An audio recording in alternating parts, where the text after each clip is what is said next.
नमस्कार। समीक्षार आउ एक अध्याय को आपण मानकु मु स्वागत करुछि। लोकनाथ महांती आज आपण मानक पई नै आछि एक नुआ छंद रामकेरी। ओडिया साहित्य रे यह एक प्राचीनतम छंद। एही छंदटी प्राकृत ब्रह्मरूपक एवं संस्कृत वृषभ गज विलसित छंदरू जात होइथिबा अनुमेय। रामकेरी छंद दुई पादरे एक पद हुए। मु आगरू कहिछि पाद कहिले धाड़ी एवं पद कहिले केतेक धाड़ीर समाहार। तेणु दुई धाड़ी रे एक पद होइथिबारु एई छंद हेउछि समछंद। तेणु रामकेरी छंद दुई पादरे एक पद हुए। प्रत्येक पादर अक्षर संख्या 16। प्रत्येक पादर षष्ठ, नवम, एकादश और शेषाक्षर उपरे जतिपात हुए। एही छंदटी अति लोकप्रिय छंद होइथिबारु बहु प्राचीन कवि विष्णुदासंग ठारू आरंभ करी कविवर राधानाथ रायंग पर्यंत आधुनिक युग पर्यंत आधुनिक युगर कवि कविवर राधानाथ रायंग पर्यंत बहु कवि रामकेरी छंद को काव्य रे व्यवहार करिछन्ति। आसंतु रामकेरी छंदर एक उदाहरण देखिबा। मु गुटे उदाहरण नउची भक्त कवि भक्तचरण दासंकर कला कलेवर चौतीसा। गीतटी प्रथमे मु गाई दउची, तापरे आकु बुझेबी।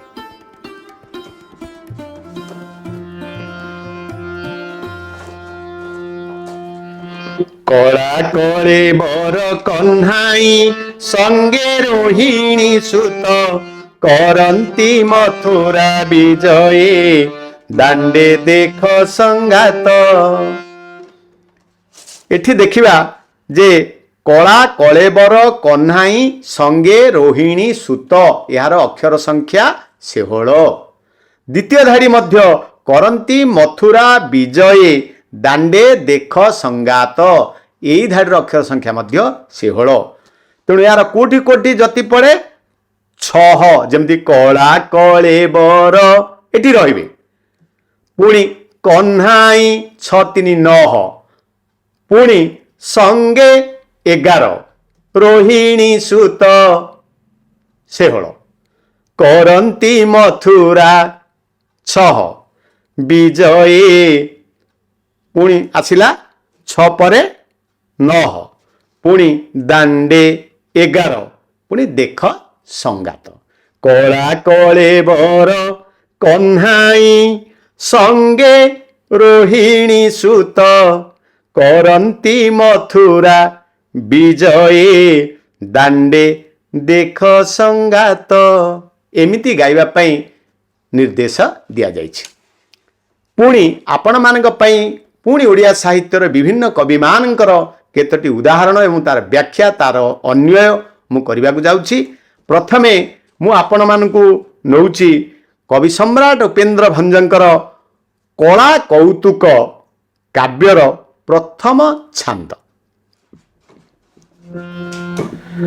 कमल धर हे कमल धर जित नायक कमल धर जार राम नाम सदाध्यायक कमला साक्षात कमला सार सीता नायक कमला सन दिव्य रूपे निंदे पुष्प सायक कहिले गोप वृंदावन शोभा लव लवक कवि उपइंद्र भंज जे सीताराम भावुक।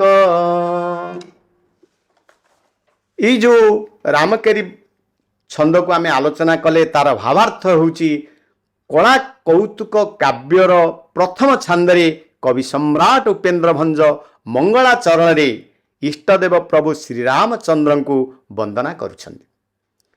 कवि सम्राट उपेन्द्र भंजंकर आराध्य देवता होउछन्ति ଶ୍ରୀରାମ। କହେ ଉପଇନ୍ଦ୍ର ମୋ ପ୍ରଭୁ ଶ୍ରୀରାମ ବୈକୁଣ୍ଠନାଥ ସାକ୍ଷାତ। କୋଟି ବ୍ରହ୍ମାଣ୍ଡ ସୁନ୍ଦରରେ ମଧ୍ୟ ସେ କହିଛନ୍ତି। ପୁଣି ଲାବଣ୍ୟବତୀ କାବ୍ୟରେ ମଧ୍ୟ କହିଛନ୍ତି ଜୟ ଜୟ ଜୟ ରାମ ଜନକ ସୁଖଦ। ତେଣୁ ସେଇ ପରମବ୍ରହ୍ମ ରାମଚନ୍ଦ୍ରକୁ ଏଠି ମଧ୍ୟ ରାମନେ କଳା କୌତୁକ କାବ୍ୟରେ ପ୍ରଥମେ ବନ୍ଦନା କରି କହୁଛନ୍ତି କମଳଧର ଅର୍ଥାତ ଶ୍ରୀରାମଚନ୍ଦ୍ର। କମଳଧର ଜିତ ହେଉଛି ମେଘ ଏବଂ ରାକ୍ଷସ। ପୁଣି କମଳଧର ହେଉଛନ୍ତି ଶିବ ଏବଂ ବ୍ରହ୍ମା। ତେଣୁ ତାର ଭାବାର୍ଥ ହେଉଛି କଳା ମେଘ ଜିତ ଦିବ୍ୟ କାନ୍ତି ଓ ରାକ୍ଷସମାନଙ୍କ ଜୟକାରୀ ହେ ଶ୍ରୀରାମଚନ୍ଦ୍ର, ଯାହାଙ୍କୁ ଶିବ ଏବଂ ବ୍ରହ୍ମା ସଦାସର୍ବଦା ରାମ ରାମ ଜପି ଧ୍ୟାନ କରିଥାନ୍ତି, ସେ ପ୍ରଭୁଙ୍କୁ ମୁଁ ବନ୍ଦନା କରୁଛି। ପୁଣି କମଳା କହିଲେ ଲକ୍ଷ୍ମୀ, କମଳା ସାର କହିଲେ ଦିବ୍ୟ ବର୍ଣ୍ଣ, ପୁଣି କମଳାସନ ହେଉଛନ୍ତି ବ୍ରହ୍ମା। ତାର ଭାବାର୍ଥ ହେଉଛି ଯେଉଁ ଦିବ୍ୟ ବର୍ଣ୍ଣ ଧାରଣ କରିଥିବା ମା ଲକ୍ଷ୍ମୀ ସଦୃଶ ମା ସୀତାଙ୍କ ନାୟକ ବା ସ୍ୱାମୀ ହେଉଛନ୍ତି ଆପଣ ହେ ରଘୁନାଥ।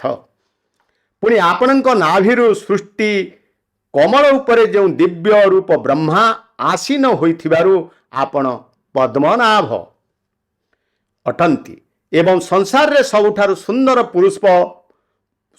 ପୁରୁଷ ପୁଷ୍ପ ସାୟକଧାରୀ କନ୍ଦର୍ପର ତନୁଠାରୁ ମଧ୍ୟ ଆପଣ ସୌନ୍ଦର୍ଯ୍ୟଶାଳୀ।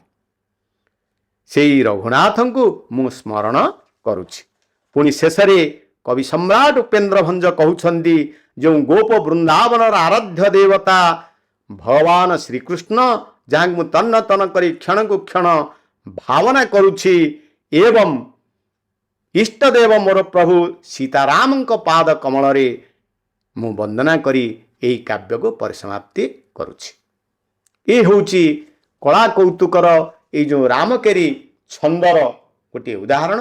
ସେହିପରି ଆମର ଓଡ଼ିଆ ସାହିତ୍ୟରେ ଆହୁରି ଅନେକ ଉଦାହରଣ ରହିଛି, ଯାହାର ଉଦାହରଣ ଟିକେ ଟିକେ ମୁଁ ଆପଣଙ୍କୁ କହୁଛି।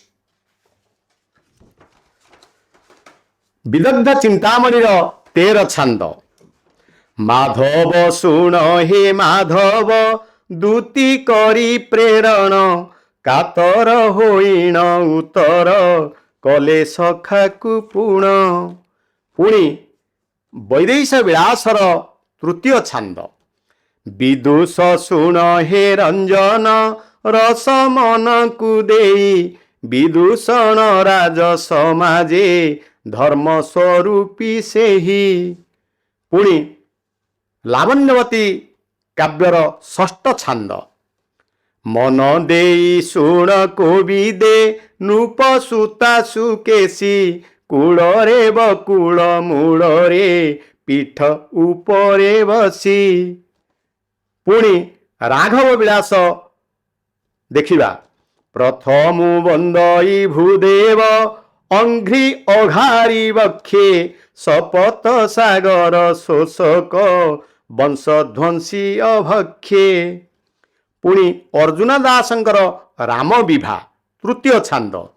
ଏଥୁ ଅନ୍ତେ ସର୍ବରି ଶେଷେ ପୁରେ ସେ ଶଙ୍ଖ ଧ୍ୱନି, ରାମ ଲକ୍ଷ୍ମଣଙ୍କୁ ତୋଳନ୍ତି ବିଶ୍ୱାମିତ୍ର ମୁନି। ପୁଣି କବି ସୂର୍ଯ୍ୟ ବଳଦେବ ରଥଙ୍କର ଚନ୍ଦ୍ରକଳା କାବ୍ୟର 12 ଛାନ୍ଦ। ମସିକେ ସାରସ ରସିକେ ଶୁଣ ଏ ରସ ସ୍ନେହେ, ମଣି ମଞ୍ଜୁଳେଶ ମନ୍ତ୍ରୀ କି ଆଣି ଏକାନ୍ତ କହେ। ଏହିଭଳି ଅନେକ କାବ୍ୟରେ ଏହି ରାମକେରି ଛନ୍ଦର ବ୍ୟବହାର ହୋଇଛି। ଆଜି ଆପଣମାନଙ୍କୁ ଏହି ରାମକେରି ସମ୍ପର୍କରେ କିଛି କହିଲି। ପୁଣି ଆଗାମୀ ଅଧ୍ୟାୟରେ ଆଉ ଏକ ଛନ୍ଦକୁ ଆମେ ଆଲୋଚନା କରିବା। ରହୁଛି, ନମସ୍କାର।